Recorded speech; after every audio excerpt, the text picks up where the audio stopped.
Okay, another quick overview of where we are on this custom firmware.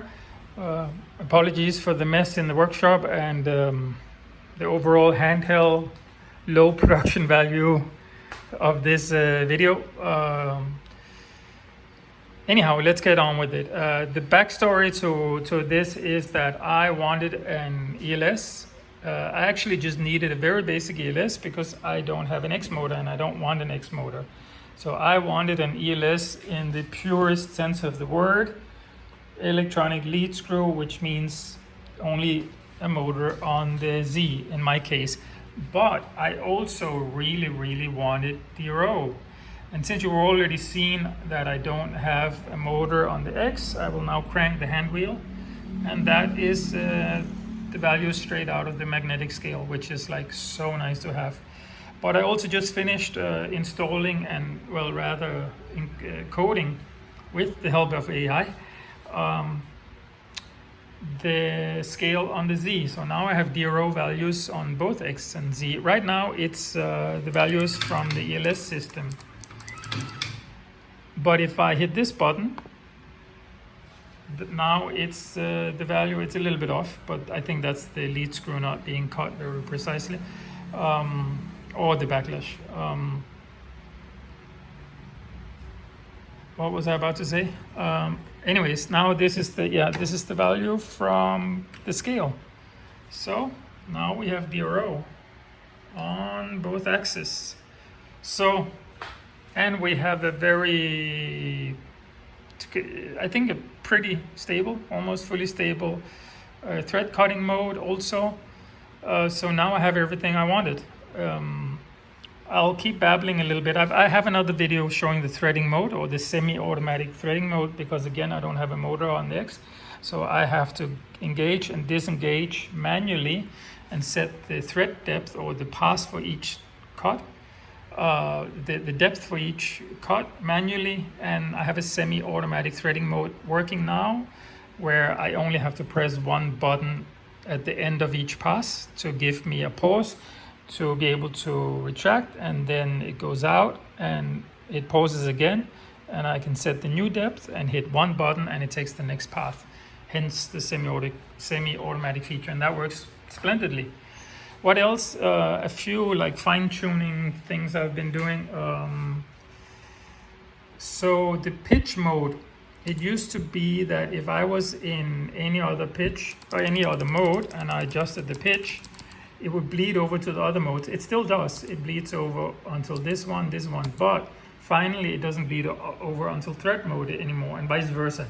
So the thread pitch stays whatever it was last time I used it, and it doesn't influence the other modes, and the other modes, the pitch value in the other modes don't influence the pitch in thread mode, which I think is a nice little quality of life upgrade. Also, I have this little encoder here, which in the other modes works as like a fine feed. I have it set to a max range up to 0.3 of a millimeter, and then it jumps in increments of 0.1. So basically the same as the up and down button, but it's quite fast to work with. And the idea is that I can use it as a power feed or power feed override and adjust it on the fly. If I want to go negative, I hit this one. I'll print a new button and call it reverse. And when I'm in negative values, it turns red. So that works really well. And then everything is the same as before. You can still change colors of the readouts. You can change between the three different spindle values, turns, angle, RPM, and you can change color also, green or white. You cannot change color here, and that was a little bit of a happy accident that happened when I was doing coding iterations, or when AI was doing it. When I told it to start implementing the Z DRO, it just so happened that when I switched between the inputs, this is the scale, and this is where we were with the ELS, it just changes colors. And I'm not going to change that because that's a really nice little visual indicator. Absolute and incremental only works for the X.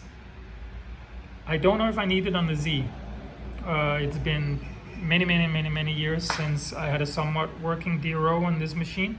So I can't remember what I need. So I'll use it a bit and see if I need it. Otherwise, it's good for now. Yeah, that's about it. I'm still unsure of whether I like to use the numpad on the touchscreen more than the numpad down here. You can see I can set a pitch either way.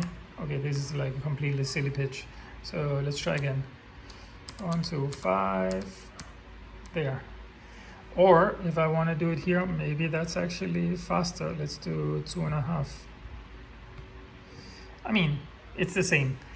If I remove this, I could get a bit more space on the display. But maybe it's kind of nice to have, because this numpad is nice, but it's still a little bit, it's not super intuitive having 1 to 5 and 6 to 0 here. But anyways, it works.